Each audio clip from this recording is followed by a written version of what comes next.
A very good afternoon to all of you guys. Welcome to yet another virtual learning session for the 2024 advanced level batch, the virtual program, the theory classes. So today we are having our 25th session with regards to the first unit of the syllabus. As you know, it's a relatively big unit and we are covering it chapter by chapter. So we are now in chapter 3. And up to this point, as you guys remember, we have completed a discussion on what is an economic system, what are the main components of an economic system. Plus, we have also looked at how do we classify different economic systems. And now we are looking at, then we covered one of the main economic systems that we are required to learn. Okay. One of the main economic systems that we are required to learn, which is a market economic system. We looked at the characteristics of a market economic system and certain special features or certain special characteristics. We went into a bit more detail, such as private property rights, price mechanism, the government's role in a market economic system, the 4 things we talked about. And we looked at the concept of consumer sovereignty. Okay, so make sure you guys are able to discuss these things a bit more in detail. I'll repeat the key characteristics of features we went through with regards to a market economic system one more time. We looked at private property rights. We looked at price mechanism. There we looked at the 3 functions of price also. Then we talked about the government's role, or what is the job of the government within a market economic system. And then 4 core functions we talked about, if you guys remember. And we looked at the concept called consumer sovereignty. Consumer sovereignty. Now, in each of these concepts we covered, there are few key things that you guys should always remember. Last week and week before, I talked to you guys about how our memory works, how important it is for us to have a certain method or a strategy to ensure that we remember things. I suggested maybe you guys can prepare after each class, after about 2-3 hours of learning something new. That's when the biggest memory loss happens. So during that period, we wanted to on Friday itself for you guys, soon as you finish the class, try to prepare some short notes and make sure that we look at them once we complete 24 hours after learning something. That is tomorrow around this time. You can go through the short notes, and then midweek maybe you can go through the short notes one more time, and the day before the class, so that is for you guys on Thursday, you guys can look at the note as well as the short notes as well. Remember, we have a certain method that we are trying to follow. When you prepare these short notes, a really quick way to see how much you remember is if you can identify the key concepts or the key words, the key points, and number them. Then you know under each main heading how many key points you need to know. Now, for example, in this area, when we say, we'll say, okay, institutional features. What are the main institutional features that we use to classify economic systems? What are the main institutional features we use to classify economic systems? Based on the nature of these institutional features, I'm repeating that word because that is how we need to learn it. Okay. So we can't just call it the thing. Okay, we call them institutional features. So there are, now what I am saying is, first thing for you to remember is, right, institutional features, maybe you can just have this number 5. So there are 5 institutional features that you guys should remember. How many? 5. So then, to see how much you can recall, how much you remember, out of the 5, how many can you think of? How many can you recall? If you can only recall 3 of them, that means your memory is 60%, 3 out of 5. If you can recall 4 of them, you have 80% memory of that area. If you can only recall 1, then you have a 20% memory. Is that clear, Bada? So numbering the key points helps in 2 ways. First, it helps you remember, I need to know this number of points. It's a good way to do that. Secondly, by knowing how many points you need to remember and then checking and seeing how many actually you remember, you can get a estimation of your memory as well. Get it? So okay, 5 institutional features you can use, you think, but you can only recall 3 of them. Then you know only 3 can be recalled, only 60% can be recalled. Then what you do is you go through the short note and go through all 5 one more time. Next time, after a few weeks or few days, if you want to recall, just if you quickly ask yourself, okay, institutional features, do I remember all 5? You have to check yourself.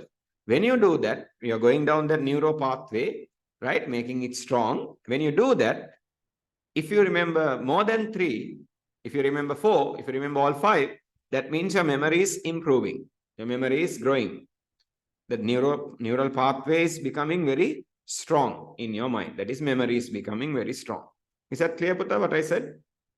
So always try to figure out the number of points. Now, functions of price, 3. Can I recall all 3? Right?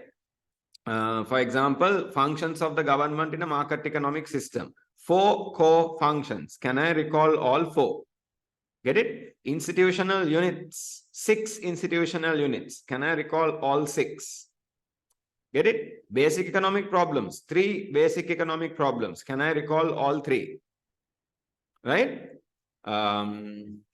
When it comes to property rights, 3 things the government is supposed to do. Define, establish, protect. Can I remember those 3? Incentives, 3 incentives. Can I remember all 3 incentives? Right? I can go on and on and on. Is that clear, Buddha? Can you guys just let me know if what I'm saying, is it practical for you? That's a really good way to check your memory. Yes, right.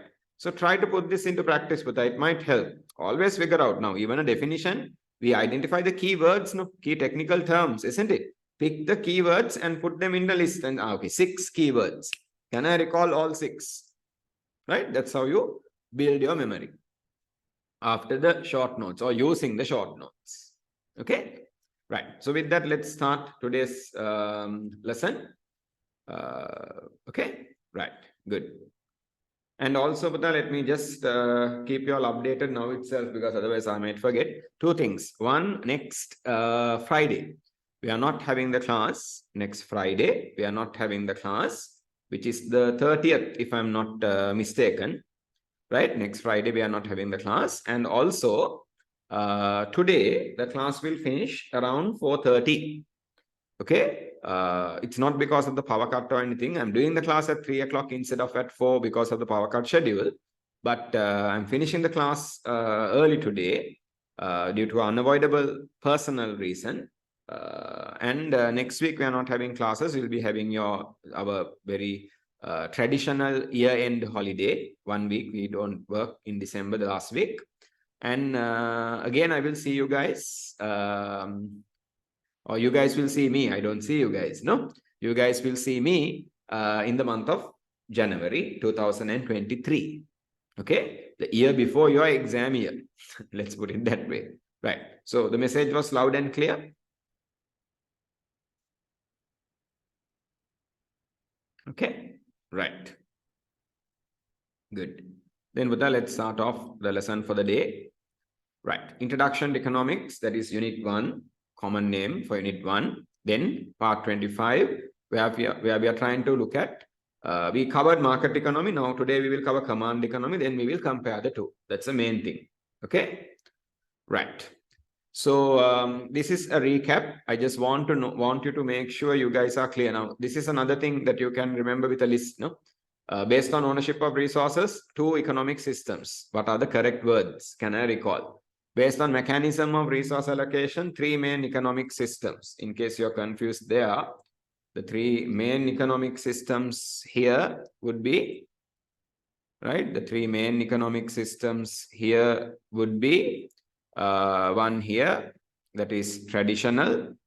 Then number 2, market.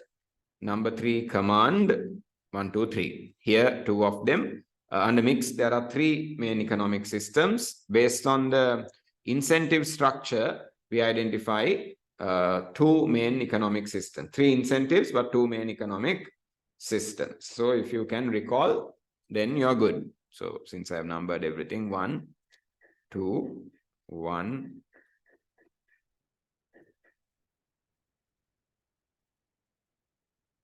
Right.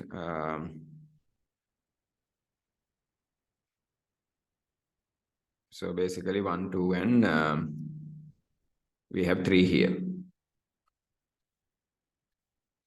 Right. So make sure you know those well. Right. Okay. So just a recap. Okay. Now, in terms of the middle column is our main thing, the key thing we have to learn in your syllabus. And in that, traditional done, market economic system done. So now we are looking at, now our focus is on command economic system. Today we will also look at indicative planning as well. Okay. Right. So just to be clear, the main features of a market economic system, the main features of a market economic system, right? The focus is on a liberal market economic system. What are the main characteristics? Why do we talk about the characteristics of a market economic system when we learn about a command system? The reason for that is so that we can figure out comparatively what is a command economic system compared to a market economic system. In a market economic system, we said there is private property rights. We said there is the existence of a private enterprise system, right? Decision making is decentralized. We use the price mechanism as a method of allocating resources. Price performs 3 functions: information, incentive, and rationing.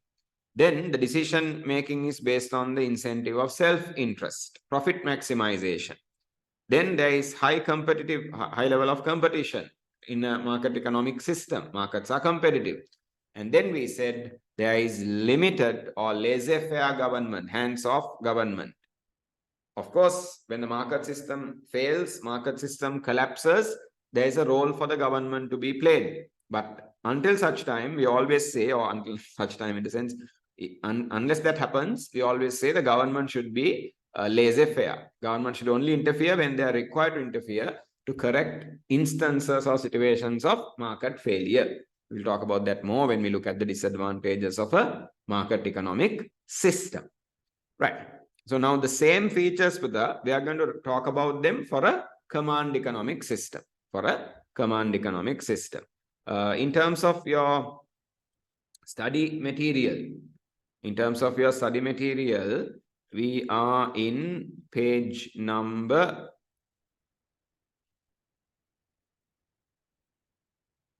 8.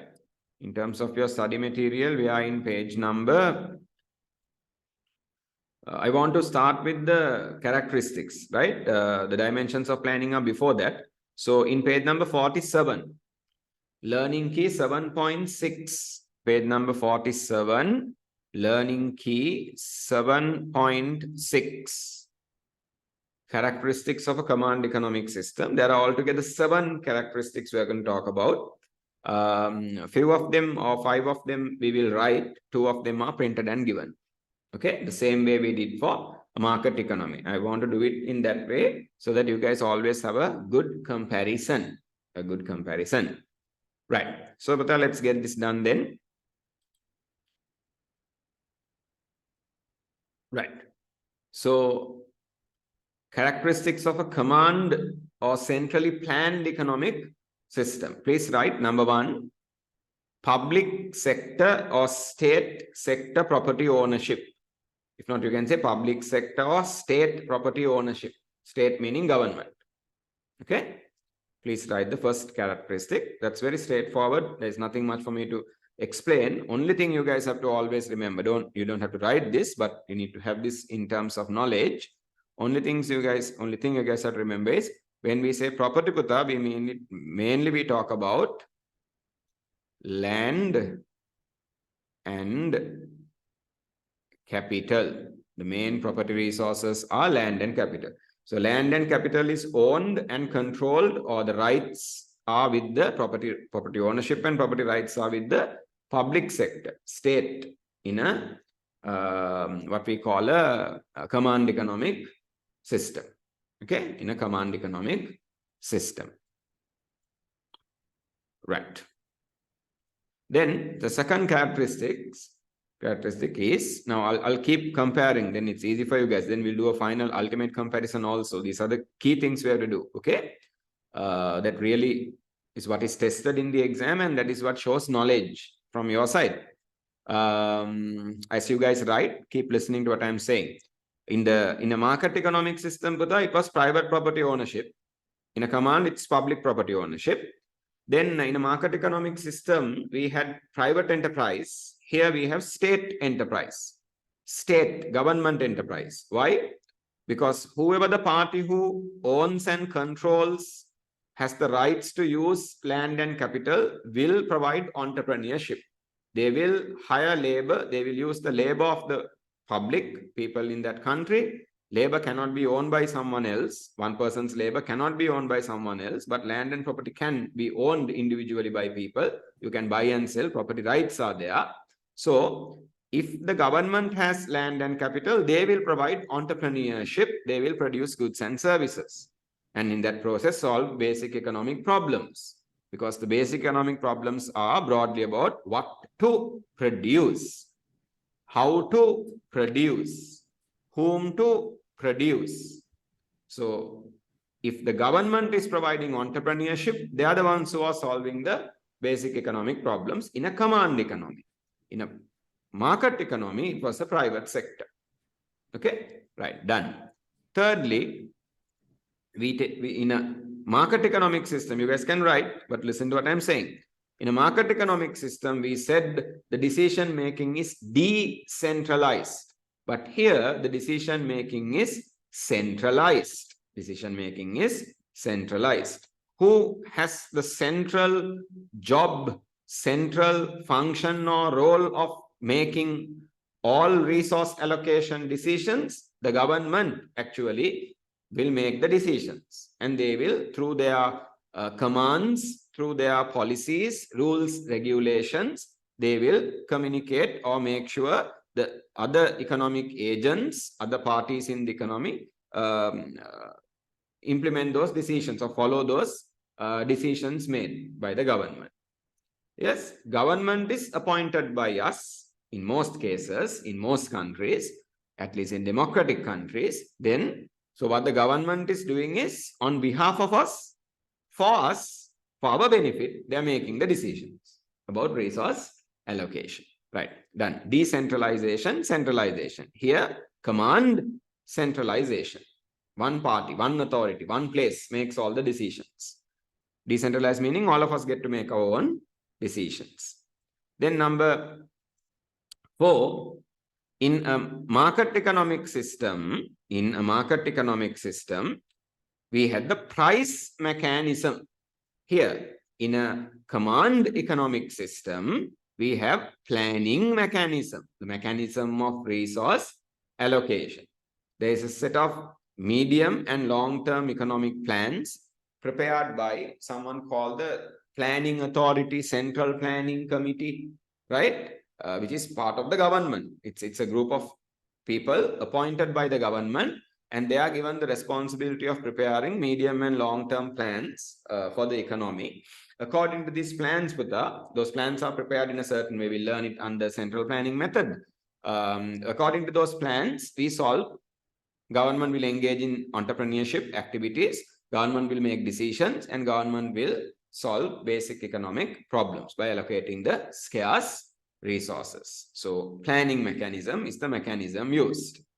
Then number 4, decision making is based on or influenced by. Decision making is influenced by, what is the incentive? The incentives are things like social welfare, common benefit, right? These are more coercive incentives, in a market economy, it was based on self-interest, profit maximization. It was based on, in a market economy, it was material incentives, because there's a benefit for you. You engage in different activities, make decisions, and contribute to solving the basic economic problems. But in a command economy, the benefit is not only for you, the benefit is for everyone. So the incentives are things like social welfare and common benefit. Now, I have a question here. Why do we say in a command economy, right? We learned this in that table or chart we had where we classified economic systems. Why did we say, or why did we learn that in a command economic system, while you guys are writing this, completing this, listen to what I'm saying, okay?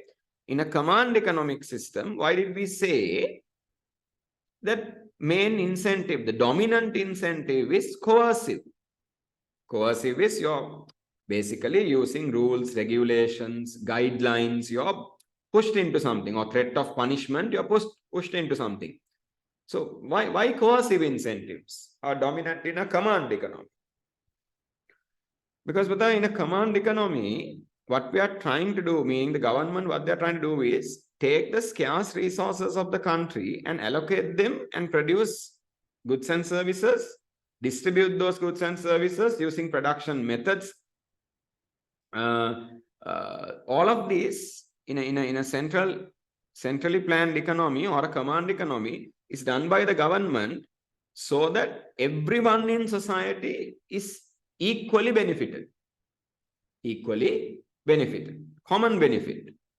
So when you have a system that is based on common benefit, whatever you do, whatever the job you do, that job will not benefit only you. It is for the benefit of everyone else. Whatever the decision you make, you have to think, you have to make the decision not only to benefit you, not self-interest based, common benefit.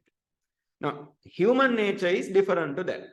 Humans are always going to think about their self-interest first. That's a natural thing. That is not that we are selfish or whatever.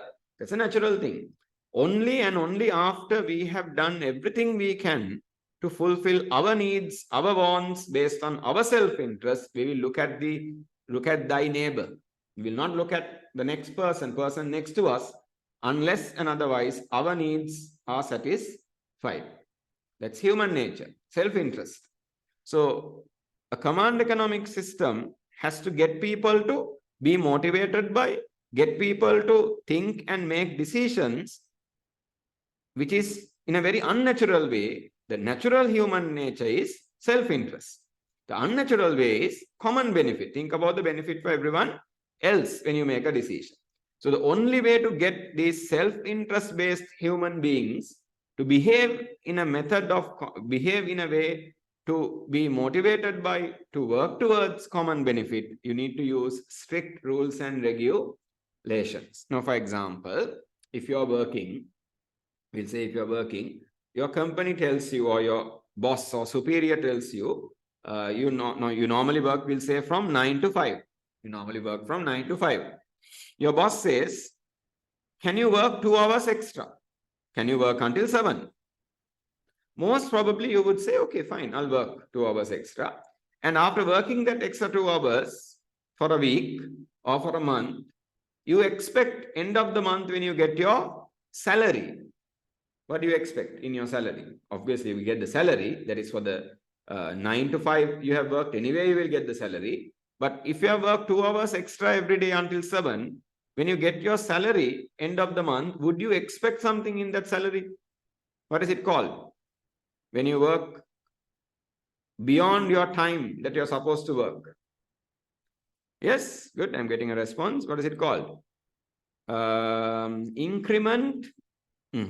Okay, that could be based on performance. Bonus, yes. But the thing is, these are not paid on a monthly basis, no?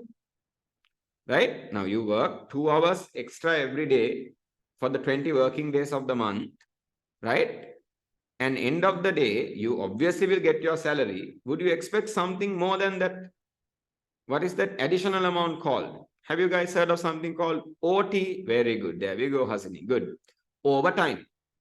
So you will work, when your boss says work extra 2 hours every day, you will say, right, fine, you roll up your sleeves and you work 2 hours more. Because you know, end of the month, you're going to have a benefit. That is self-interest. Your salary, your overall income is going to increase because you're going to get an additional payment called OT, overtime payment. But so as long as you're paid the OT is the self-interest. As long as you're paid the OT, you will work 2 hours more every day. But if your boss comes and tells you, can you work 2 hours extra, but we are not going to pay you any OT, that 2 hours is for the country. That 2 hours is for whom? The country. For everyone's benefit, contribute 2 hours of your daily work to the country, or 2 hours of your time to the country, your labor to the country, free of charge. Do it for your country. Would we do it? Yes or no? Would you do it? Yes or no?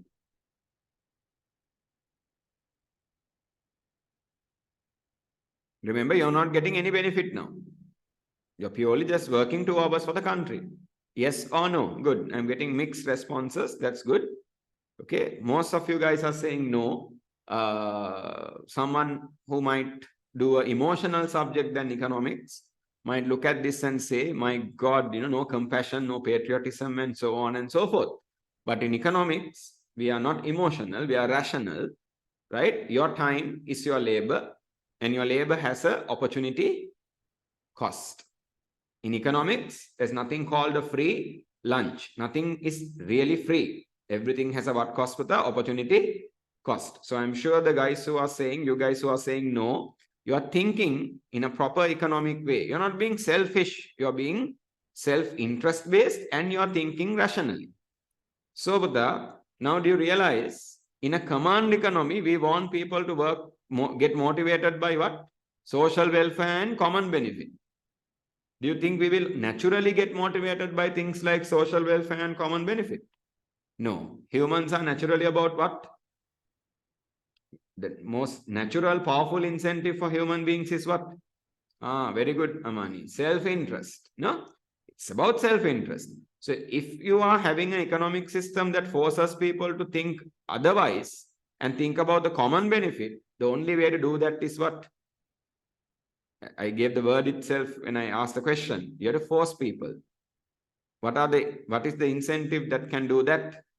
It's not material, it's coercive. Very good. Coercive incentive. That's why, but in a command economic system, there is coercive in. Yes, no, not that you guys won't. You will work for 1, 2 days, for a week max. You will work 2 hours extra for the country. My contribution to my country, my motherland, and you will work for 1 week. Next week, you will start thinking, your rational side of the brain will tell you, you idiot, right? You're working 2 hours. Look at the others. They are not working 2 hours, but you're working 2 hours extra. You're not getting any benefit out of it. If you use this 2 hours, you could have started a new, I don't know, some qualification, go for classes, go home, rest, relax, spend time with your family, whatever. Get what I'm saying? So, or you could do another part-time job. You could maybe, do some ride sharing on your way home if you have a vehicle and earn something from it, right? So, if you want people to think about common benefit or self-interest, what is the incentive required? Coercive incentive, right? So, comprehensively, I think we have discussed all the main 5 characteristics that are given here. Are we done, Buddha? Did you write all 5 of them? Yes, in page 47. Yep. Respond quickly. Yeah, right. Good. Yes. Okay. Then we are moving on. Next to altogether 7. Remember, we are always giving a number for things now, right? So that we can do that memory check and short notes and all that, right? There are altogether 7 characteristics. 7. Okay, 5 are here. 1, 2, 3, 4, 5. And can we do this? Shall we quickly highlight the key term to bring to that list? It's easy for you guys then. So I'm going to say just these keywords. Public property. What property? Public property. Okay. When you write, you can write it. But the key thing to remember is that if you don't write those 2 things, the point is wrong. Then state enterprise, government enterprise.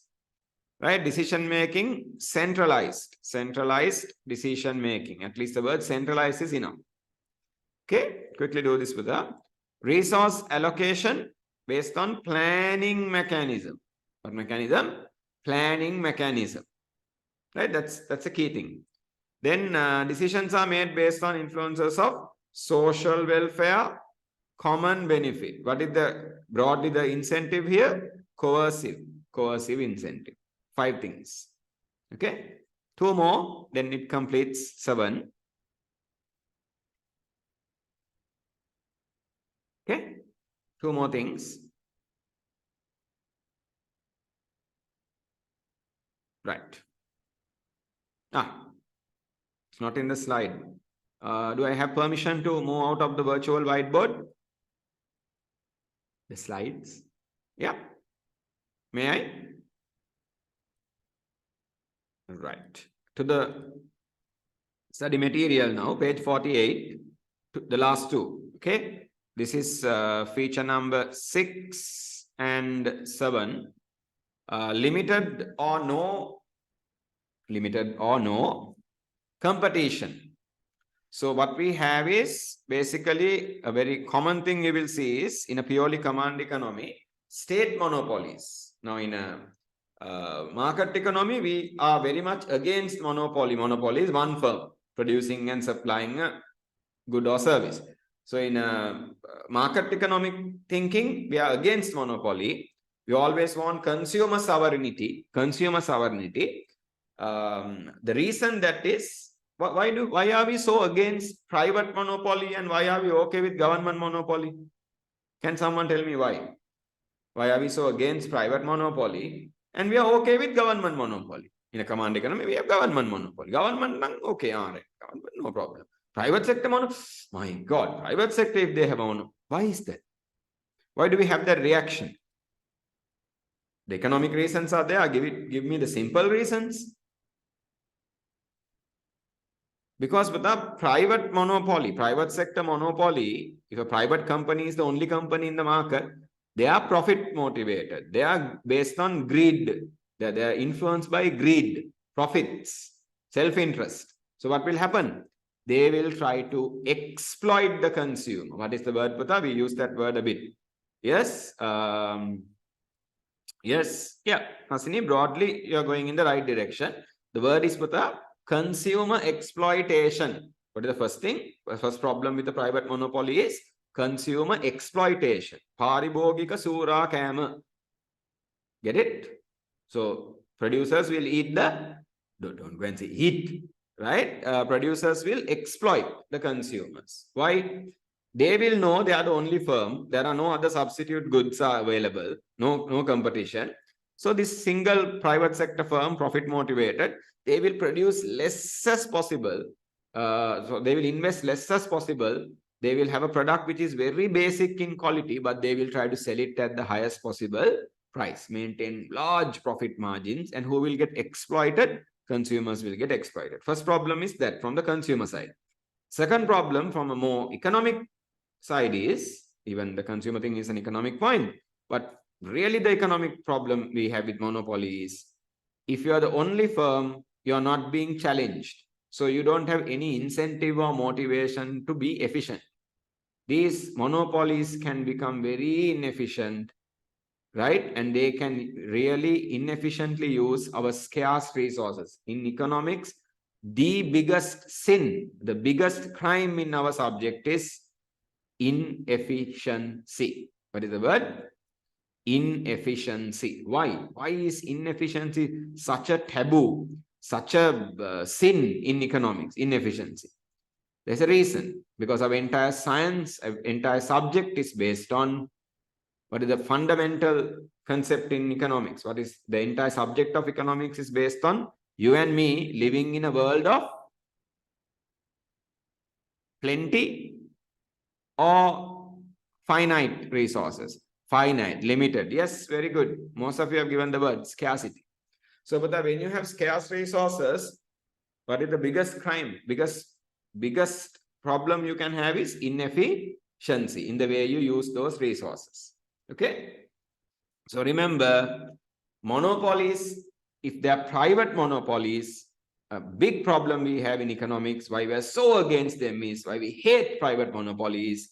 One, consumer exploitation. Two, monopoly becomes lack of competition means inefficiency. Lack of competition means inefficiency. Okay, right. So we don't want private monopolies, but we are okay with government monopoly. Why? Because the intention of the government is not profit maximization.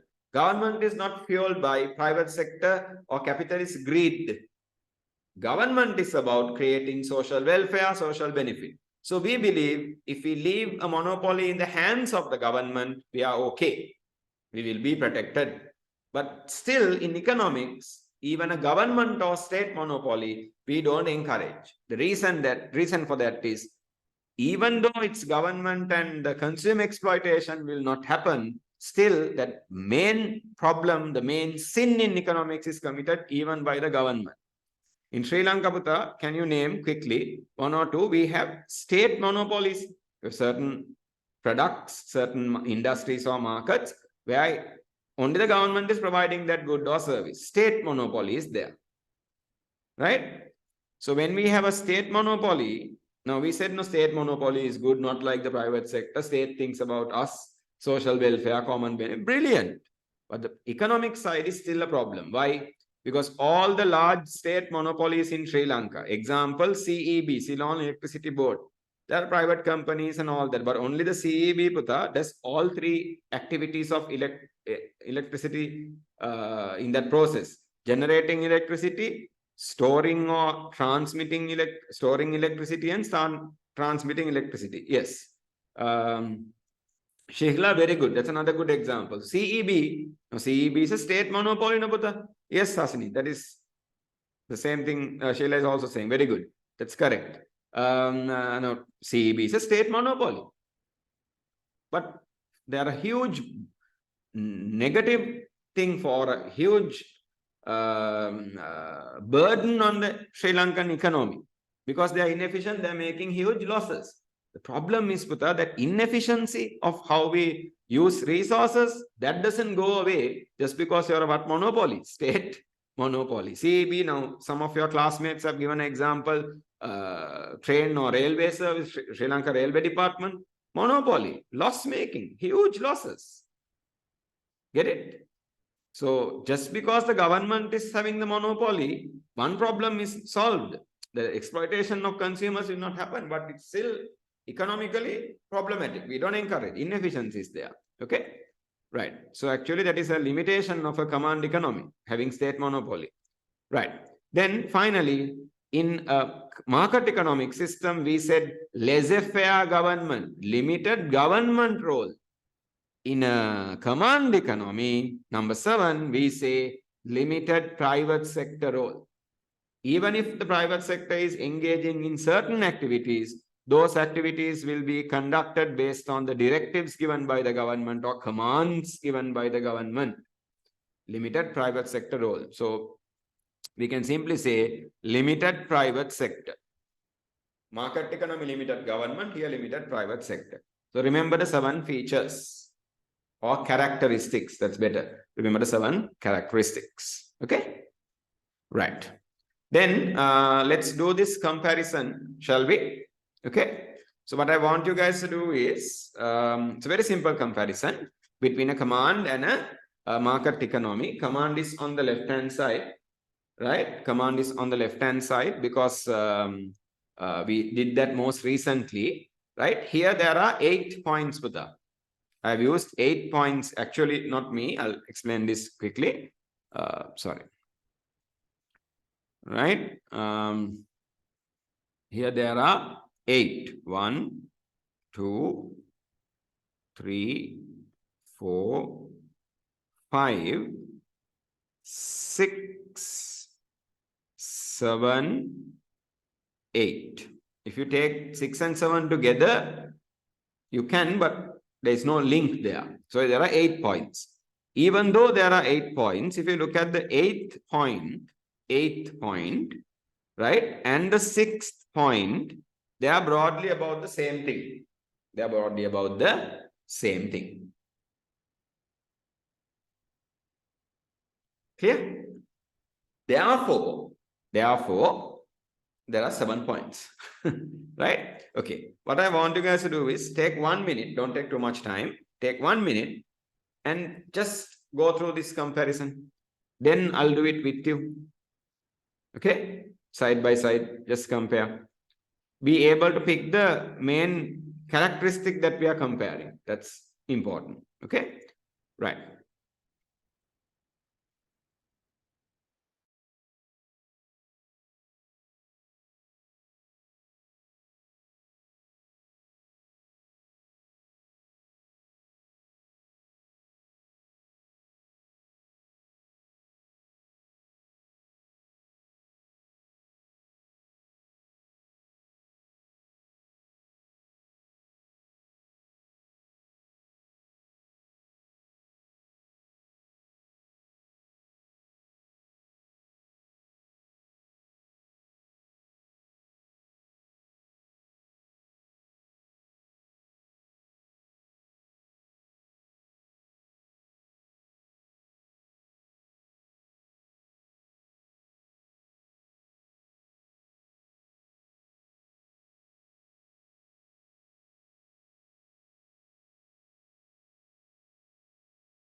Okay?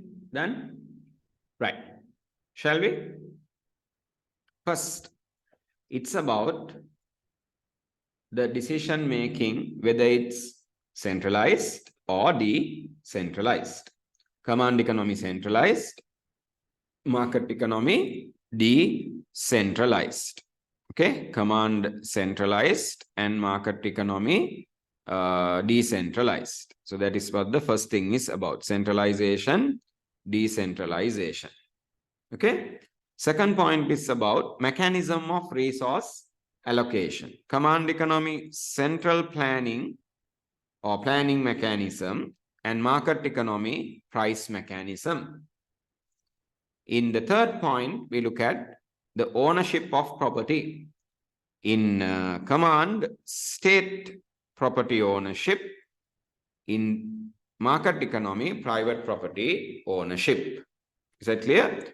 The property ownership is with the state and with the private sector. Okay. Thirdly, in a command, there is state enterprise. In a market, there is private enterprise. Okay. If you pick the key thing, then easily, Puta, you can just make sure it's state and private sector. So I'm trying to highlight one thing first. Okay. How the words are common, the same thing we use. I'll do it in 2 steps. Then in a command, we find state monopolies, but in a market economy, we find competition, the opposite of monopoly, competition. In a command economy, decision making is based on social welfare, but here it's based on self-interest. Okay. In a command economy, the state is dominant. In the market economy, government is laissez-faire, hands-off, or limited government role. Finally, there's a correction here. The main incentive, the driving incentive or the dominant incentive is, here it says corrective. Can you adjust it, please, in your note? It should say coercive, C-O-E-R, right? Coercive. Okay.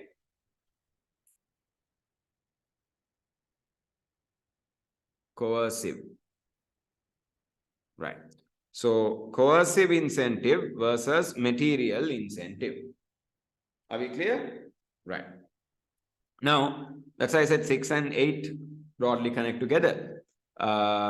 So then if you look at, now you can see state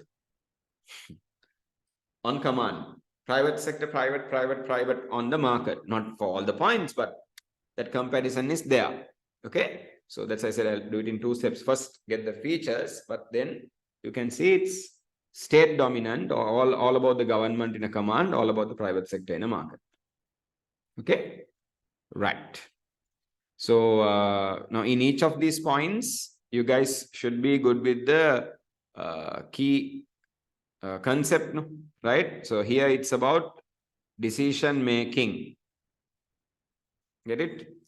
Here it's about mechanism of resource allocation. Here it's about property ownership. Property ownership. Right?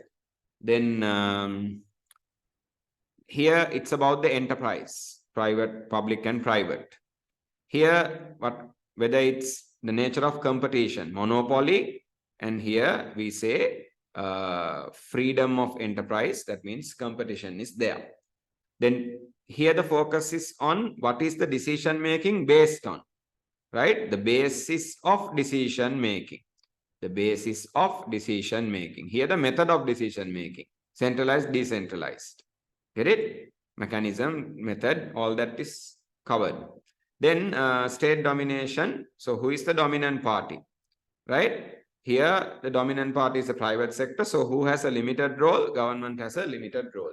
You don't have to do everything that I'm doing, but just learn it with understanding. Just now in economics, especially in economics, now I said as a subject we have a cardinal sin, we have a big no or a taboo in economics, that is inefficiency. We don't want inefficiency. Okay. Similarly, when you learn economics, you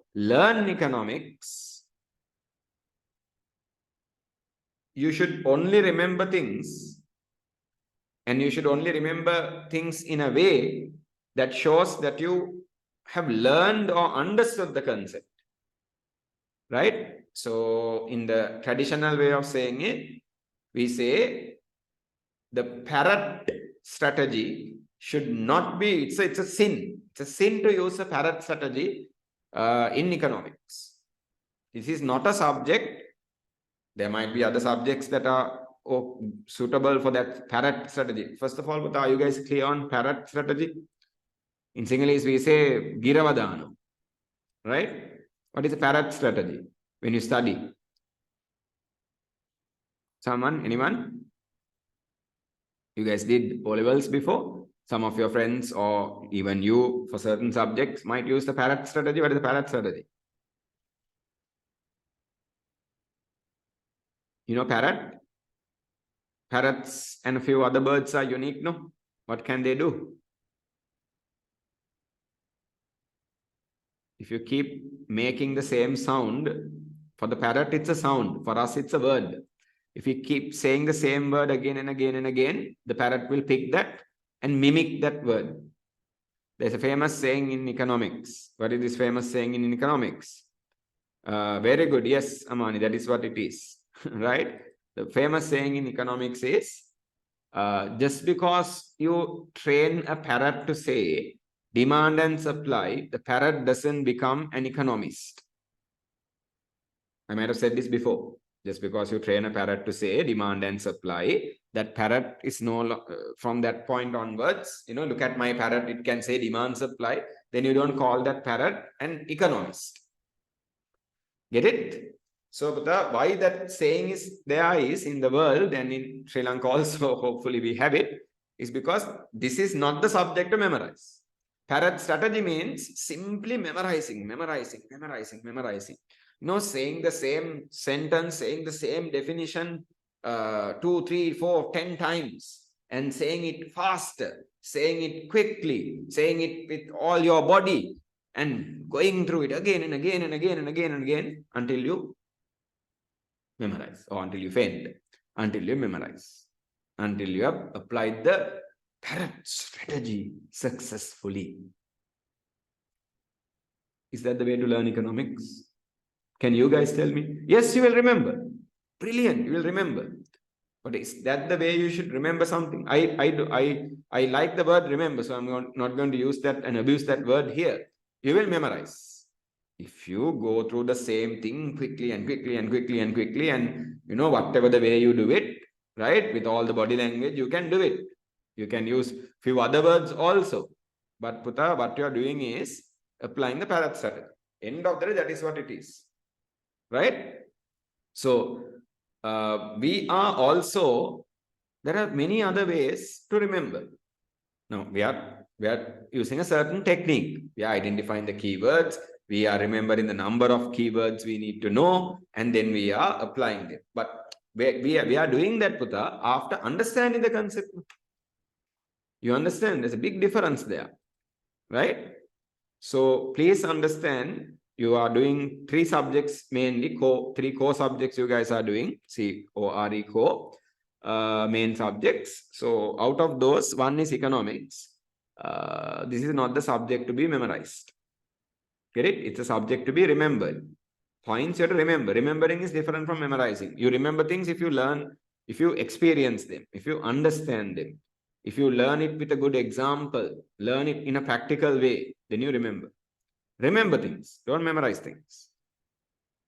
Okay? Use different scientifically proven techniques to remember things. Right? Don't memorize things. Okay? Right. So, when you study, remember there are, in the comparison, there are 8 points. I would say, Puta, use the same 7 points. Characteristics, market economy, command economy. That's why I kept it both 7. Then you can compare. Then you're okay. Right? Okay.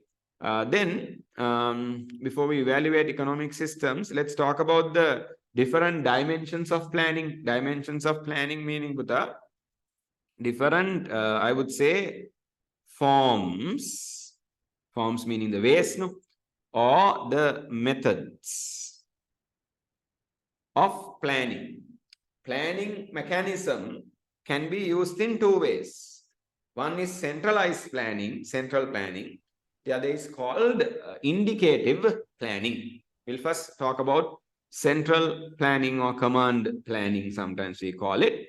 I have a small note on our virtual whiteboard. Let me share it with you guys. We'll quickly write it, and as you guys complete the note. Yes.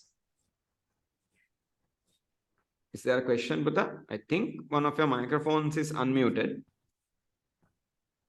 Can I help by saying who it is? Problem solved, no? Right, okay.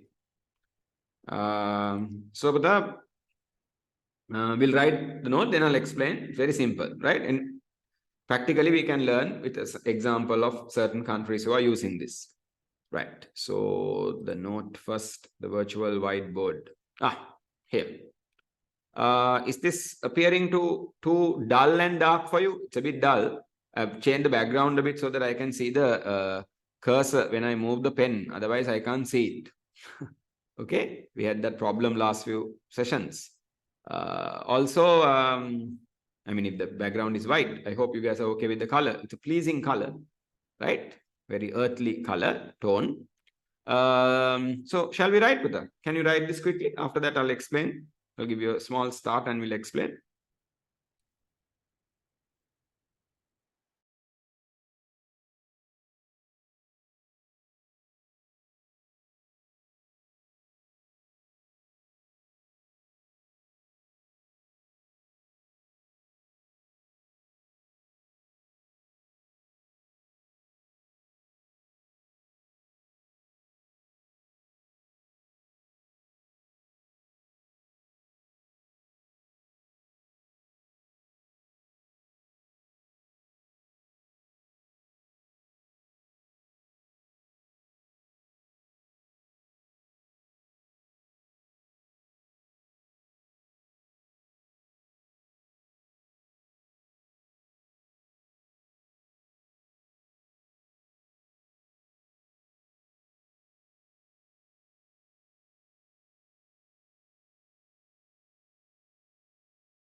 Okay. Now, in this method of using a planning mechanism, basically the government will appoint what we call a planning authority, what we call a planning authority or a planning committee. Okay. Now, this planning authority or committee, now, first of all, Buddha, this kind of a thing or this kind of a method of using the planning mechanism can only be done successfully by a government who has a lot of authority, lot of dominance or control over the economy. So I have used words like a powerful or dominant government. A government can become dominant or powerful for two reasons. One, it could be the people have given them a mandate through a voting kind of a system, democratic system. And generally that doesn't happen, but theoretically, people could have given now in Sri Lanka. Sri Lanka is a black swan event in a way, because black swan meaning very rare, right? Very unheard of. Because before the president change and all that, for about 2.5 years, we had a government with a 2/3 majority in the parliament. If you have any idea of how the Sri Lankan system works, that's a huge amount of power for the government. Executive presidency, with all privileges of executive presidency, plus 2/3 majority government was what was toppled or changed with a social uprising called the Aragale. That's why it's impressive. Is that clear? Right? So, either the government is powerful through a democratic process system, or generally, most of these countries, now look at the examples I have given: North Korea, Cuba, to a certain extent, China. These are what? These are communist-based or so very strongly socialist-based countries where there is one party rule, where there is kind of a very dominant dictatorial setup is there. Only then you can have this kind of a system, centralized planning, where the government makes all the decisions and you simply follow their directives and commands, right? So that's that. Then they appoint a central planning committee. Central planning committee is like a part of the government. It's like a unit of the government, but it's made up of experts in different fields, from legal scholars to maybe economists to healthcare professionals to architects to engineers to, from different fields. The experts you bring into this panel and you give them a mandate. Mandate meaning you give them some powers, you give them the resources, and you give them a job. You give them basically a task. They are given a purpose to fulfill. That purpose or the task is to prepare or come up with a blueprint for the economy. The word blueprint is another word for plan. A comprehensive plan. And normally they are expected to prepare a short-term plan and a long-term plan, right? A short-term plan and a long-term plan. And this is a very comprehensive plan. Everything about how to solve the problems of the economy, basic economic problems for the next 5 years, next 10 years, should be articulated, explained in this plan. It's a very serious job, right? And when Sipata, remember something we learned. We said when you have when you have problems, to solve problems, we need to make decisions. We need to make what? Decisions. To make decisions, you need information. Without information, you can't make decisions. If you don't make decisions, you can't solve problems. So now the Central Planning Committee is trying to make decisions, prepare the plans, but they can't do it without having the proper information. In a market system, the information is provided by the price mechanism, information function of the price. But here we don't use a price mechanism. So how do you find the information that is required to make the decisions, prepare the plans? they will depend on something called a very comprehensive input-output analysis. A very comprehensive input-output analysis. Right? A very comprehensive input-output analysis. Christine, Puta, you were in the class, right? And had to log out due to a connectivity issue and came back. Am I correct? Christine? Yes? Ah, great. Okay. Because no, our schedule time is 4 to 6, no? No, that's okay. I get it. Our schedule time is 4 to 6. So all of a sudden I got this fear that you didn't see the message and got the timing wrong. Sorry. Okay. As long as the small in and out thing, that's perfectly okay. Those things happen. Right? You guys can see how much I'm struggling with the power cut now to do this class, isn't it? To do these classes. Right. So, but the problems, decisions, and info. Info required in the planning mechanism, this info comes in the form of the input, output, right? Analysis. Right? Analysis. This input-output analysis is like a major census. You guys know what a census is? In Sri Lanka, it's done by the Department of Census and Statistics. Janalekana ha Sankhya-lekana departamentu. We have a whole department for that with a lot of staff.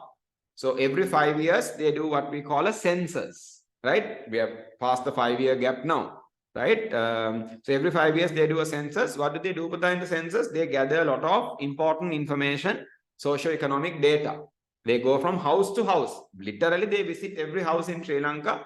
Every person in Sri Lanka is captured into this. Normally, they do it on a weekend and they ask people to stay home and contribute to the census properly.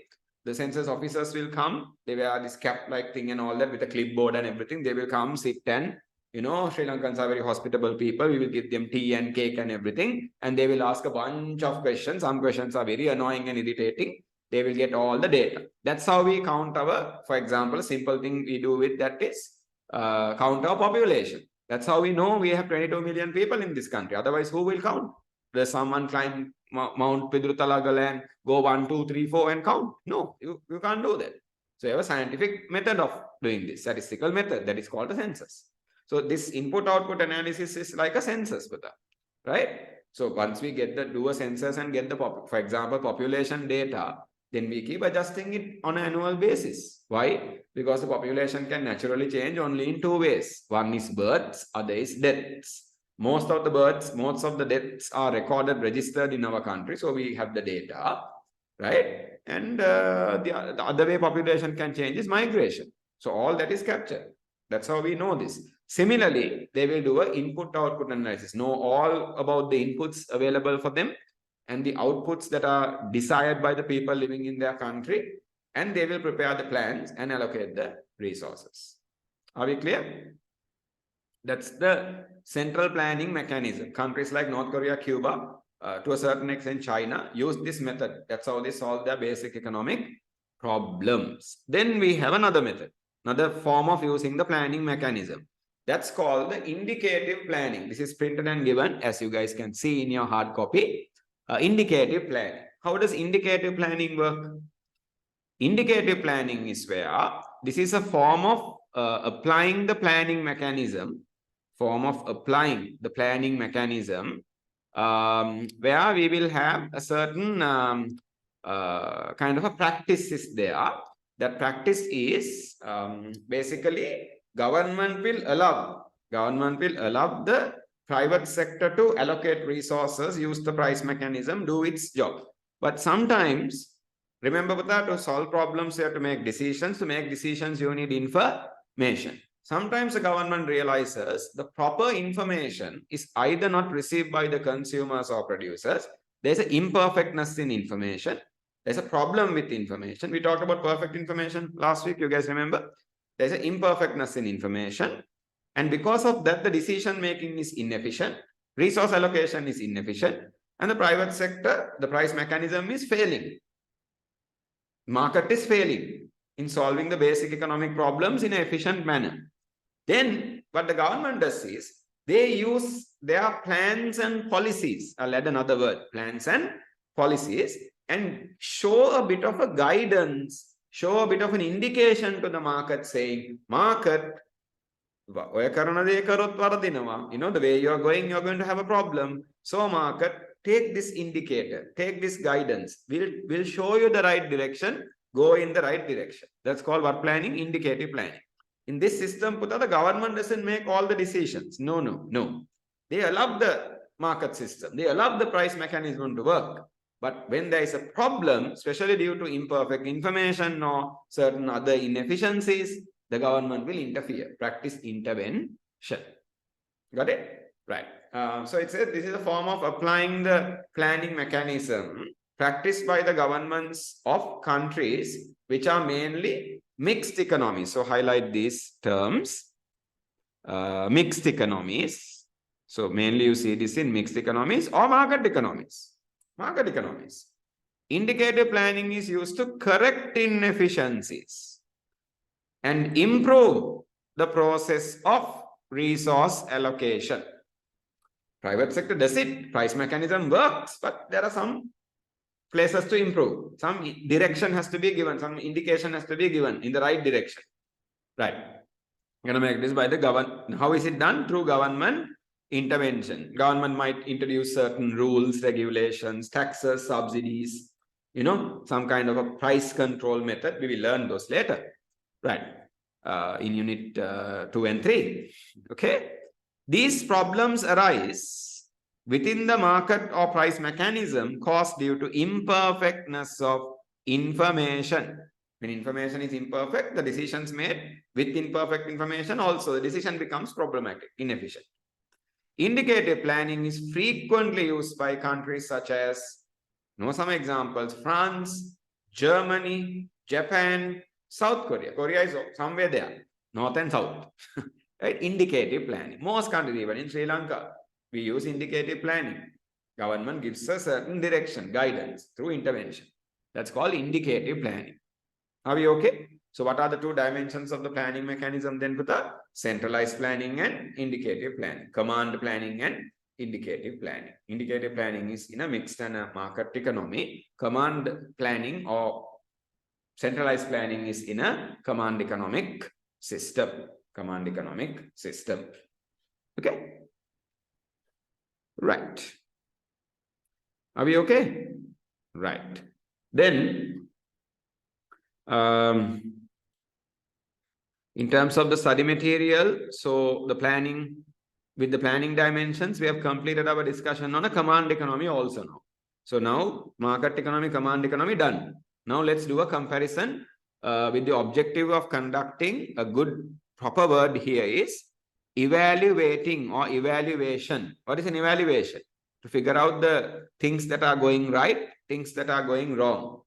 Your exam, A-level exam is an evaluation. That's why the examination department, the part of the department who does this is called testing and evaluation service. Testing and evaluation service. Exam is a test. So what it does is evaluate your, you know, whatever the answers you have provided, you have to evaluate and give the marks. Okay? Evaluate your knowledge. Principal disadvantages or reasons for, this is the proper term, market failure. Reasons for market failure. Okay? Broadly, there are 3 reasons, but let's quickly write this.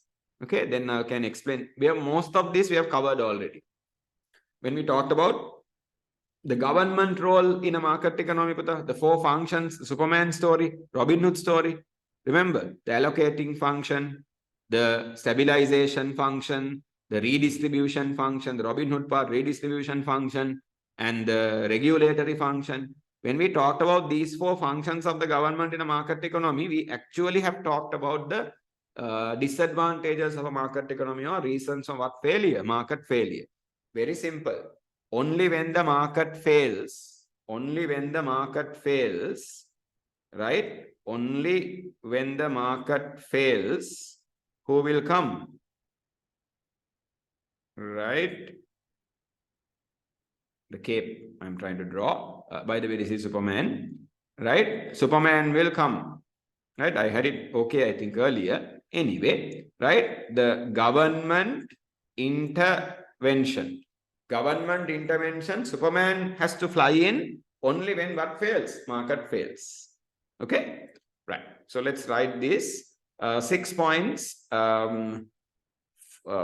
of them are given, right? So 4 of them we will quickly make a note. Okay?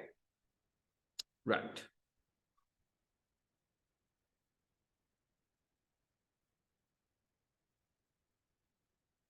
Why is this?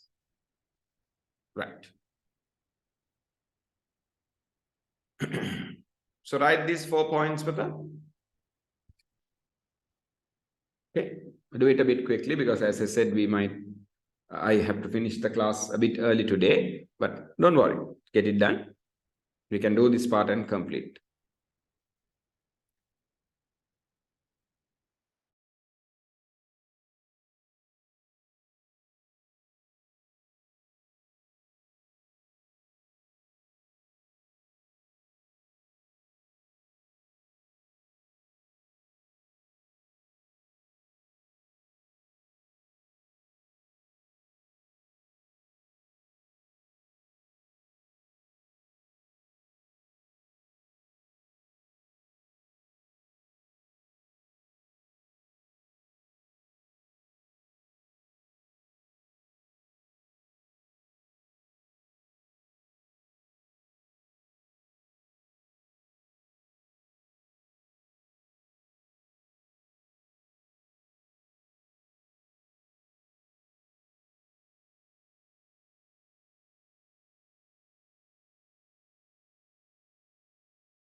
Okay.